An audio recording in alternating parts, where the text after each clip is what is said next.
Hello everyone, welcome to the Upasthapana YouTube channel. This is Satish, Reasoning Faculty.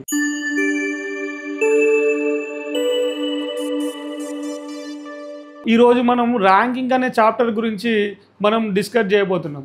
ఈ ranking అనే chapter అనేది మన railway జరిగేటువంటి ప్రతి ఎగ్జామ్లో కూడా వెరీ ఇంపార్టెంట్ టాపిక్ అన్నట్టు. ఎందుకంటే ప్రతి ఎగ్జామ్లో కూడా ఈ టాపిక్ నుంచి 1 or 2 క్వశ్చన్స్ అనేది అడగడం జరుగుతుంది.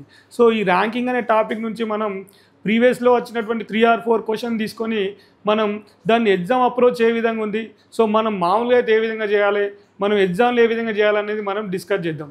సో ర్యాంకింగ్ అనేది మనకు మేజర్ టాపిక్. ఎందుకంటే మన ర్యాంకింగ్ గురించి మనల్ని కామన్గా ఏ విధంగా అడుగుతాడు, ఏదైనా ఒక క్లాస్లో టోటల్ నెంబర్ ఆఫ్ పర్సన్స్ ఎంతమంది అని అడుగుతాడు, లేదా ఏదైనా ఒక క్లాస్లో మోహన్ అనే పర్సన్ యొక్క లెఫ్ట్ హ్యాండ్ నుంచి ర్యాంక్ ఎంత అని అడగడం జరుగుతుంది, లేదా ఏదైనా ఒక క్లాస్లో మోహన్ యొక్క ర్యాంకు రైట్ హ్యాండ్ నుంచి ఎంత అని అడగడం జరుగుతుంది. సో ఇలాంటి క్వశ్చన్లు అడిగినప్పుడు అది సింగిల్ పర్సన్ ఇస్తే ఏ విధంగా మనం ఆన్సర్ చేయాలి, అదేవిధంగా మోర్ దెన్ 1 పర్సన్ అంటే సింగిల్ పర్సన్ కాకుండా మోర్ దెన్ 1 పర్సన్స్ ఇచ్చినప్పుడు మనం ఏ విధంగా ఆన్సర్ చేయాలి, అది ఎగ్జామ్ పాయింట్ ఆఫ్ వ్యూ ఏ విధంగా అప్రోచ్ కావాలి, మన కాన్సెప్ట్ నేర్చుకునే ముందు ఏ విధంగా ప్రిపేర్ కావాలనేది మనం ఈ ర్యాంకింగ్ అనే టాపిక్లో నేర్చుకోవడం జరుగుతుంది. ఓకేనా?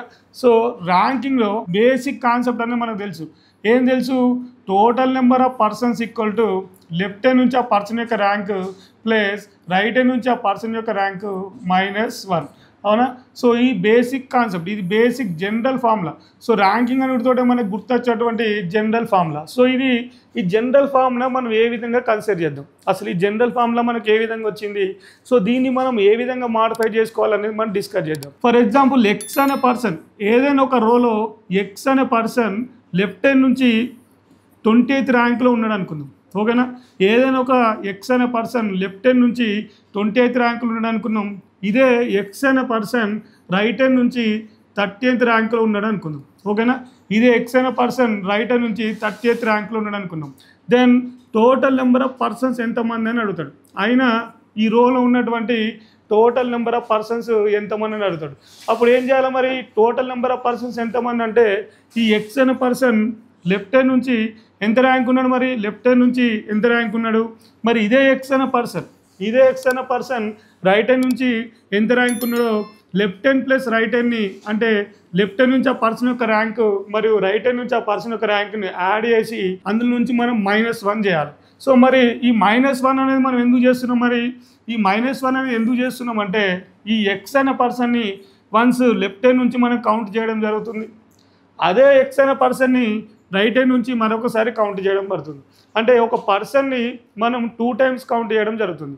అలా కాకుండా ఏదైనా ఒక పర్సన్లో మొత్తం పర్సన్స్ కావాలంటే ఆ ఒక ఎక్స్ అనే పర్సన్ని మనం 1 time మాత్రమే కౌంట్ చేయాలి. అలా కాకుండా ఇక్కడ 2 times కౌంట్ చేస్తున్నాం, అది ఒకసారి లెఫ్ట్ హ్యాండ్ నుంచి కౌంట్ చేస్తున్నాం, ఒకసారి రైట్ హ్యాండ్ నుంచి కౌంట్ చేస్తున్నాం, కాబట్టి మనం -1 చేస్తున్నాం. అప్పుడు total number of persons equal ఏమొస్తాయి? మరి total number of persons equal left hand నుంచి ర్యాంక్ 20 ప్లస్ రైట్ హ్యాండ్ నుంచి అతని యొక్క ర్యాంక్ 30 -1. సో -1. సో అప్పుడు total number of persons equal to 20 + 30 అంటే 50 -1 అంటే 49. సో 49 ఇది మన జనరల్ కాన్సెప్ట్. ఓకేనా? ఈ జనరల్ కాన్సెప్ట్ ప్రకారం ఏంటంటే టోటల్ నెంబర్ ఆఫ్ పర్సన్ తెలవాలంటే ఆ పర్సన్ యొక్క లెఫ్ట్ హ్యాండ్ యొక్క పొజిషన్ తెలవాలి, అదేవిధంగా ఆ పర్సన్ యొక్క రైట్ హ్యాండ్ యొక్క పొజిషన్ తెలవాలి. సో అట్లా లెఫ్ట్ హ్యాండ్ మరియు రైట్ హ్యాండ్ యొక్క పొజిషన్ తెలిసినప్పుడు మనకు టోటల్ నెంబర్ ఆఫ్ పర్సన్స్ అనేది తెలుస్తాయి. సో ఇది జనరల్ కాన్సెప్ట్. ఈ జనరల్ కాన్సెప్ట్ బేస్ చేసుకొని మనం క్వశ్చన్స్ ఏ విధంగా చేయాలి, అదేవిధంగా మనం దీన్ని ఏ విధంగా మాడిఫై చేయాలనేది మన క్వశ్చన్లో డిస్కస్ చేద్దాం. ఈ టైప్ ఆఫ్ క్వశ్చన్స్ కూడా వెరీ ఇంపార్టెంట్ టైప్స్. మనం డిస్కస్ చేసే ప్రతి క్వశ్చన్ కూడా వెరీ ఇంపార్టెంట్. ఎందుకంటే ఇవి ఆల్రెడీ ప్రీవియస్ ఇయర్ క్వశ్చన్స్లో రిపీటెడ్ అయ్యే క్వశ్చన్స్. సో ఇలాంటి మోడల్స్ అనేవి కంపల్సరీ వస్తుంటాయి, కాబట్టి ఈ మోడల్స్ మీరు ఏ విధంగా చేయాలి మనం డిస్కస్ చేద్దాం. ఓకేనా? సో ఈయన ఒక రో గురించి చెప్తుండే. ఈయన రో Mohan is the 18th from the left hand. So Mohan గురించి చెప్తుండు, ఎవరినైనా మోహన్ గురించి చెప్తుండు. ఏమని చెప్తుండు? 18th from the left hand అట. మోహన్ అనే person 18th from the left hand and 17th from the right hand. Then how many persons are there in the row? ఆయన ఆ రోలో ఉన్నటువంటి మొత్తం వ్యక్తుల సంఖ్య ఎంత అని అంటుంది. అంటే మనకు ఆల్రెడీ మనం బేసిక్ కాన్సెప్ట్ చెప్పుకోవడం జరిగింది. ఒక రోలో ఉన్నటువంటి వ్యక్తుల అందరి సంఖ్య కావాలంటే ఆ పర్సన్ యొక్క లెఫ్ట్ హ్యాండ్ యొక్క ర్యాంక్ కావాలి, అదేవిధంగా రైట్ హ్యాండ్ యొక్క ర్యాంక్ అనేది కావాలి. సో మన క్వశ్చన్లో ఆల్రెడీ ఇవ్వడం జరిగింది. మోహన్ అనే పర్సన్ యొక్క లెఫ్ట్ హ్యాండ్ నుంచి అతని యొక్క ర్యాంక్ ఇవ్వడం జరిగింది, అదేవిధంగా రైట్ హ్యాండ్ నుంచి అతని యొక్క ర్యాంక్ ఇవ్వడం జరిగింది. సో అప్పుడు మనకు జనరల్ కాన్సెప్ట్ తెలుసు కదా, టోటల్ లెఫ్ట్ హ్యాండ్ నుంచి అతని యొక్క ర్యాంకు, రైట్ హ్యాండ్ నుంచి అతని యొక్క ర్యాంకు మొత్తం యాడ్ చేసి -1 చేస్తే మనకు ఆన్సర్ అనేది రావడం జరుగుతుంది. సో ఈ విధంగా మనం ఎగ్జామ్లో అప్రోచ్ కావాలి. ఏ విధంగా కావాలి, total left hand right hand -1 add చేసి డైరెక్ట్ చేయాలి. సో అలా కాకుండా డయాగ్రామ్ వేసి లెఫ్ట్ హ్యాండ్ ఎంత ఇచ్చిండు, రైట్ హ్యాండ్ ఎంత ఇచ్చిండు అని తీసుకుంటా చేయొద్దు. సో ఇప్పుడు ఏమొస్తాయి మరి, 17 + 18 ఎంత, 35. 35 - 1 ఎంత, 34. So total number of persons in a row, total number of persons in a row ఎంత, 34. సో దీన్ని మనం ఈ విధంగా అప్రోచ్ కావాలి. అలా కాకుండా మన బేసిక్ కాన్సెప్ట్ ఏ విధంగా ఉంటుంది, దాన్ని మనం ఏ విధంగా మాడిఫై చేసుకోవాలనేది మనం చూద్దాం. జనరల్ కాన్సెప్ట్ ఏంటిదంటే ఏమని చెప్తుండు, మోహన్ గురించి చెప్తుండు. మోహన్ అనే పర్సన్ లెఫ్ట్ హ్యాండ్ నుంచి ఏమని చెప్తున్నానో లెఫ్ట్ హ్యాండ్ నుంచి 18th పొజిషన్ ఉన్నాడని చెప్పిండు. అదే మోహన్ అనే పర్సన్ రైట్ హ్యాండ్ నుంచి 17th పొజిషన్ ఉన్నాడని చెప్పిండు, అవునా? సో అప్పుడు total number of persons equal to left hand plus right hand -1 అని చెప్పినాం. ఇది మన జనరల్ ఫార్ములా. అప్పుడు left hand 18 plus right hand 17 -1 equal ఏమొచ్చింది మరి, total number of persons. So total number of persons ఎంత వచ్చిందన్న, అప్పుడు 18 + 17 అంటే 35 - 1 34, 35 - 1 34. ఇది జనరల్ కాన్సెప్ట్. సో ఈ కాన్సెప్ట్ అనేది మనం చేయడానికి ఈజీగానే ఉంటుంది, ఓకేనా? ఎందుకంటే ఇది జనరల్ కాన్సెప్ట్ కాబట్టి. కానీ ఓన్లీ సింగిల్ పర్సన్ ఇచ్చినప్పుడు ఈ విధంగా చేస్తావు, కానీ మోర్ దెన్ 1 పర్సన్ ఇచ్చినప్పుడు మనం డిఫికల్ట్ ఆన్సర్ అవుతుంది. సో మోర్ దెన్ 1 పర్సన్ ఇచ్చినప్పుడు మనం ఏ విధంగా చేయాలి, ఈ జనరల్ కాన్సెప్ట్ని మనం ఏ విధంగా మాడిఫై చేసుకోవాలని చూద్దాం. సో ఇప్పుడు ఏమంటున్నంటే నేను total number of persons equal to m అనే పర్సన్ లెఫ్ట్ హ్యాండ్ నుంచి ఎంత లెంత్లు ఉన్నాడు, ఓకే? m అనే పర్సన్ లెఫ్ట్ హ్యాండ్ నుంచి ఎంత డిస్టెన్స్లో ఉన్నాడు, అదే m అనే పర్సన్ రైట్ హ్యాండ్ నుంచి ఎంత డిస్టెన్స్లో ఉన్నాడో కన్సిడర్ చేయండి, ఓకేనా? ఈ m అనే పర్సన్ లెఫ్ట్ హ్యాండ్ నుంచి ఎంత డిస్టెన్స్లో ఉన్నాడు, సో ఇదే m అనే పర్సన్ రైట్ హ్యాండ్ నుంచి ఎంత డిస్టెన్స్ ఉన్నాడు. సో లెఫ్ట్ ప్లస్ రైట్ మధ్యలో ఉన్నటువంటి లెంత్ ఉంటాయి కదా, ఈ లెఫ్ట్ మరియు రైట్ మధ్యలో ఉన్నటువంటి లెంత్ని మనం డిస్టెన్స్గా కన్సిడర్ చేద్దాం, ఓకేనా? డిస్టెన్స్గా కన్సిడర్ చేద్దాం. అప్పుడు total number of persons equal to left plus right -1 మన general formula. So total number of persons equal to left plus రైట్ని మనం ఏ విధంగా కన్సిడర్ చేసినాం మరి, డిస్టెన్స్గా కన్సిడర్ చేసినాం. అప్పుడు left plus right equal to distance -1. So distance -1 ఇది మన కాన్సెప్ట్, ఓకేనా? Total number of persons equal to distance -1 అనేది మన కాన్సెప్ట్. సో మరి ఇప్పుడు మన డిస్టెన్స్ ఎంత అవుతుంది మరి, టోటల్ లెంత్ ఎంత ఉంది, లెఫ్ట్ మరియు రైట్ మధ్యలో ఉన్నటువంటి లెంత్ ఎంత, 18 + 17 ఎంత, 35. So total number of persons equal to distance అనేది 35 - 1. సో అప్పుడు total number of persons equal to distance -1 34. Distance -1 అంటే 35 - 1 = 34. సో ఈ విధంగా కూడా మనం ఆన్సర్ చేయొచ్చు, ఓకేనా?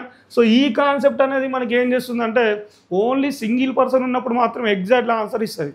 మరి మోర్ దెన్ సింగిల్ పర్సన్ ఉన్నప్పుడు అది ఆన్సర్ చేయడంలో మనకు డిఫికల్ట్ అవుతూ ఉంటుంది. అదే మనం ఫాలో అయినటువంటి total number of persons equal to distance -1 అనేది మోర్ దెన్ 1 పర్సన్ ఏ విధంగా ఇచ్చినా కానీ మనం ఆన్సర్ అనేది చేయొచ్చు, ఓకేనా? సో ఈ విధంగా మోర్ దెన్ 1 పర్సన్ ఇచ్చినప్పుడు ఏ విధంగా చేయాలనేది మన కాన్సెప్ట్ మీద మనం డిస్కస్ చేద్దాం. నెక్స్ట్ క్వశ్చన్, ఇన్ ఎ రో Mohit is 12th from the left hand. So Mohit అనే పర్సన్ లెఫ్ట్ హ్యాండ్ నుంచి 12th పొజిషన్ ఉన్నాడు. Sumit is 15th from the right hand. So Sumit అనే పర్సన్ 15th పొజిషన్ ఉన్నారు రైట్ హ్యాండ్ నుంచి. Sumit is right to the Mohit అంటారు. So ఇక్కడ condition already ఇచ్చిండు. Actually క్వశ్చన్కి 2 పాసిబిలిటీస్ ఉంటాయి, ఒకటి మినిమం నెంబర్ ఆఫ్ పర్సన్స్ ఉంటాయి, ఒకటి మ్యాక్సిమం నెంబర్ ఆఫ్ పర్సన్స్ ఉంటుంది.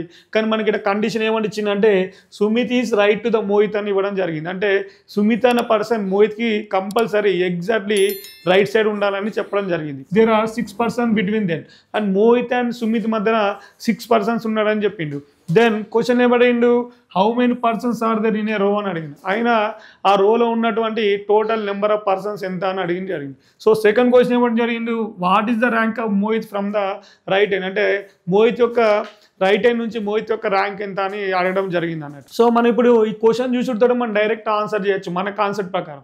ఏంది, మనకి టోటల్ నెంబర్ ఆఫ్ పర్సన్స్ కావాలంటే కంపల్సరీ డిస్టెన్స్ అనేది ఫైండ్ అవుట్ చేయాలి. సో డిస్టెన్స్ అనేది ఫైండ్ అవుట్ చేయాలంటే Mohit is 12th from the left hand. Left hand నుంచి మోహిత్ యొక్క ప్లేస్ 12th పొజిషన్లో ఉంది, సుమిత్ యొక్క పొజిషన్ ఏముంది 15th పొజిషన్ ఉంది. సో ఈ 12 + 15 యాడ్ చేసి ఎంత వచ్చింది మనకి 27 వచ్చింది.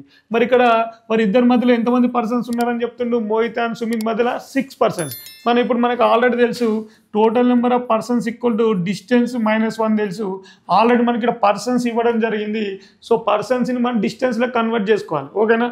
సో అప్పుడు distance equal to total number of persons +1, ఓకేనా. ఈ -1 ఈక్వల్కి వస్తే +1 అవుతుంది అన్నట్టు. అప్పుడు టోటల్ నెంబర్ ఆఫ్ పర్సన్స్ ఎంత మరి 6, డిస్టెన్స్ ఏమైతే అప్పుడు 7 అవుతుంది. సో ఇప్పుడు ఈ మొత్తం యాడ్ చేస్తే మోహిత్ అనే person 12th from the left hand, Sumit is 15th from the right hand. వీరి ఇద్దరి మధ్య డిస్టెన్స్ అని ఎంత అయింది మరి 7. సో అప్పుడు టోటల్ యాడ్ చేస్తే ఏమైంది 15 + 12 ఎంత 27, 27 + 7, 27 + 7 ఎంత 34. సో టోటల్ డిస్టెన్స్ అనేది మనకి ఎంత వచ్చింది 34 వచ్చింది.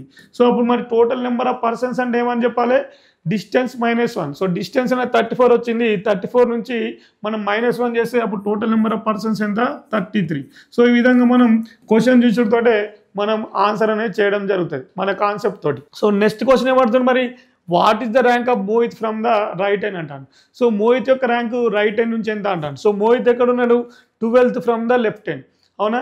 సో మోహిత్ యొక్క పొజిషన్ రైట్ హ్యాండ్ నుంచి డిస్టెన్స్ కౌంట్ చేయండి. ర్యాంక్ ఈజ్ నథింగ్ బట్ ఏంటిది, మన ర్యాంక్ ఈక్వల్ టు ఏమని చెప్పినాం, rank is nothing but distance. So rank అడిగిందంటే మనం డిస్టెన్స్ ఫైండ్ అవుట్ చేస్తే సరిపోతుంది. సో మోహిత్ యొక్క ర్యాంకు రైట్ హ్యాండ్ నుంచి ఎంత ఉంటుందో కౌంట్ చేస్తే మనకు అదే అతని యొక్క ర్యాంక్ అవుతుంది. సో ఇక్కడ రైట్ హ్యాండ్ నుంచి ఎంత మరి 15, మరి వీరిద్దరి మధ్యలో ఎంత 7 డిస్టెన్స్ ఉంది. సో 15 + 7 ఎంత 22. సో 15 + 7 22 కాబట్టి మోహిత్ యొక్క rank from the right hand 22. ఈ విధంగా మనం కాన్సెప్ట్ అనేది సరిగా నేర్చుకొని దాన్ని నెంబర్ ఆఫ్ టైమ్స్ ప్రాక్టీస్ చేసి ఆ విధంగా వచ్చేటువంటి మోడల్స్ని మనం ఎక్కువ టైం రిపీట్ చేసినప్పుడు మనం డైరెక్ట్ ఆన్సర్ అనేది క్వశ్చన్ చూడడంతో చేయడం జరుగుతుంది. సో దీని యొక్క బేసిక్ కాన్సెప్ట్ అనేది మనం చూద్దాం, ఓకేనా. సో మరి క్వశ్చన్ ఏమంటాను, మోహిత్ అనే person 12th from the left hand, ఓకేనా. లెఫ్ట్ హ్యాండ్ నుంచి 12th పొజిషన్ ఉన్నాడని చెప్తుండు, ఓకేనా. ఇది బేసిక్ డయాగ్రామ్. ఈ బేసిక్ కాన్సెప్ట్ అనేది మనం ఎందుకు చెప్తున్నా అంటే ఎవరికైనా కాన్సెప్ట్ తెలియని వాళ్ళకి ఇది అర్థమయ్యే విధంగా ఉండాలి కాబట్టి మనం ఇది డిస్కస్ చేయడం జరుగుతుంది, ఓకేనా.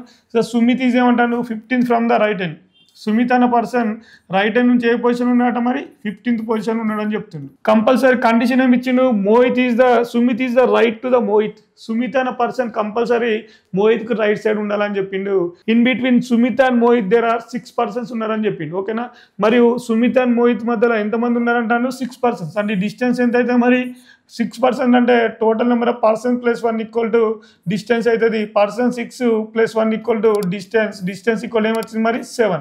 సో మరి సుమిత్ మరియు మోహిత్ మధ్యలో ఉన్నటువంటి డిస్టెన్స్ ఎంత 7. అప్పుడు మనకేమడిగిండు total number of persons in a row, అయినా ఆ రోలో ఉన్నటువంటి టోటల్ నెంబర్ ఆఫ్ పర్సన్స్ ఎంతమంది అడిగిండు. So total number of persons అంటే మనకు ఫస్ట్ ఏం కావాలి, డిస్టెన్స్ కావాలి. ఎందుకంటే పర్సన్స్ ఈక్వల్ టు డిస్టెన్స్ -1 కాబట్టి మన ఫార్ములా ఏంటిది, total number of persons equal to distance -1 కాబట్టి. సో అప్పుడు డిస్టెన్స్ ఫైండ్ అవుట్ చేయాలంటే ఈ లెఫ్ట్ హ్యాండ్ నుంచి ఉన్నటువంటి లెంత్ మరియు రైట్ హ్యాండ్ మధ్యలో ఉన్నటువంటి లెంత్, లెఫ్ట్ హ్యాండ్ మరి రైట్ హ్యాండ్ మధ్యలో ఉన్నటువంటి టోటల్ లెంత్ని మనం డిస్టెన్స్గా కన్సిడర్ చేస్తాం. అప్పుడు టోటల్ డిస్టెన్స్ ఈక్వల్ టు ఈ 12 + 7 + 15. సో 12 + 15 ఎంత 27. 27 + 7 34. సో డిస్టెన్స్ ఎంత వచ్చిందన్న 34. మన డిస్టెన్స్ ఆల్రెడీ తెలుసు. అప్పుడు total number of persons equal ఏంటిది distance -1. So total number of persons equal to distance -1 అంటే 34 - 1 33.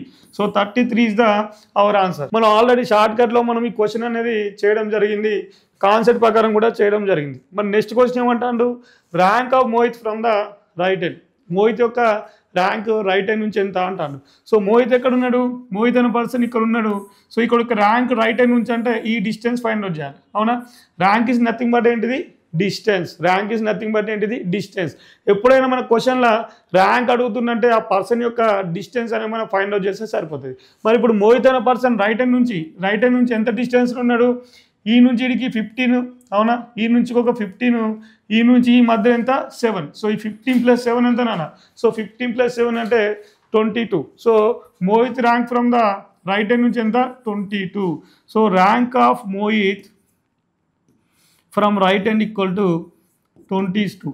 So 22 is the our answer. 22 is the our answer. So already మనం ఈ టాపిక్ని, ఈ క్వశ్చన్ని డైరెక్ట్ చేసినాం. అదేవిధంగా మనకు ఉన్నటువంటి బేసిక్ డయాగ్రామ్ తోటి కూడా మనం ఆన్సర్ చేయడం జరిగింది. ఓకేనా? సో నా ఎక్స్ప్లెనేషన్ కనుక నచ్చినట్లయితే వీడియోని లైక్ చేయండి, షేర్ చేయండి అండ్ మన యొక్క ఛానల్ని సబ్స్క్రైబ్ చేసుకోండి. Thank you. All the best.